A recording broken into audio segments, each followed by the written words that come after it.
이 뭐 정상적으로 돌아가는 상황은 분명 아닙니다. 지금 여당, 야당 모두 비대위 체제로, 비상대책위원회 체제로 돌아가고 있는 정상적이지는 않은 상황이죠. 자, 당내에서는 권성동 원내대표가 직무대행뿐만 아니라 원내대표직에서도 물러나야 한다는 목소리가 계속 나오고 있습니다. 조경태 의원도요, 스스로 현명한 선택을 하지 않겠냐면서 사퇴를 계속 압박하기도 했습니다.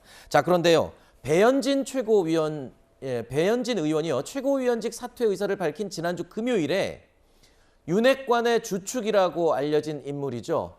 자, 장제원 의원이 정진석, 김종인 두 사람을 만난 것으로 전해졌습니다. 정진석 국회 부의장은 비대위원장 후보로 거론이 되고 있는 인물이죠. 김종인 전 위원장은 최근 비대위를 이끌기도 했습니다. 자, 이번 만남에 대해서 다양한 해석이 나옵니다. 지금 비대위에 대한 핵심 어떤 그림을 저기서 그리지 않았겠나. 글쎄, 어떻게 보십니까?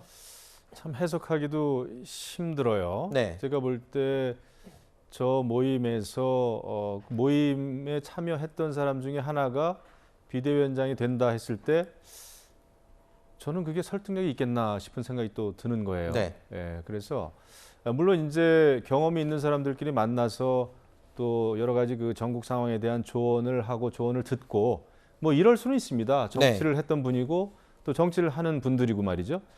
그런데 이런 것이 뭐 이렇게 다 또 세상에 알려지는 것 자체는 저는 좋지는 않게 보입니다. 네. 지금 비상 상황이 됐고 이 비상 상황이 생긴 이유는 이게 뭐 민주당이 잘해서가 아니라 완전히 지금 국민의힘 자체가 자책골을 넣기 때문에 생긴 비상 상황이거든요. 네. 근데 이런 상황에서는 조금 참신한 모습이 필요하지 않겠나 이렇게 생각합니다. 네. 집을 지을 때는 완전히 새로 집을 지을 때는 완전히 허물고 지어야 이게 집이 지어지지. 네. 기둥을 뭐 하나 정도 남겨놓고 그것이 네. 아까워가지고 말이죠. 네. 어떻게든 그냥 그 여태까지 가지고 있던 기득권을 유지한 채 집을 지으려고 그러니까 집이 네. 잘 안 지어지는 거예요. 알겠습니다. 저기 뭐 설계도가 지금 안 나오고 있는 상황 네. 아닌가 이런 생각이 드는 거죠. 자, 이 비대위 체제로 가는 데 있어서 지금 주도권을 쥔 세력이 윤핵관으로 지금 보이는데요. 자, 윤핵관이 좀 자중을 해야 되지 않느냐라는 목소리도 나오고 있지만 동시에 또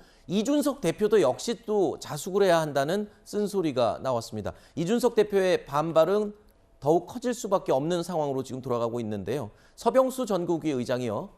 자, 명예로운 퇴진을 할 수 있도록 이준석 대표에게 길을 열어줘야 한다. 이런 말도 했습니다.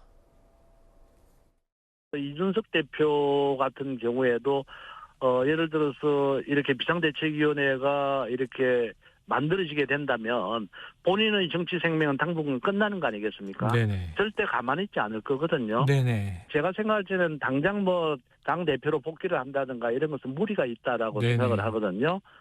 그러면 명예롭게 당을 위해서 퇴진할 수 있는 길을 열어주는 것이 오히려 필요한 건 지점이 아니냐. 자, 이준석 대표가 징계를 받고 직후에는 복귀 이야기가 나왔었습니다. 그게 얼마 되지 않았습니다. 그런데 불과 며칠이 지나면서 이제는 복귀 이야기는 쑥 들어가고 복귀가 불가능할 것 같다는 이야기로 무게추가 기울고 있습니다.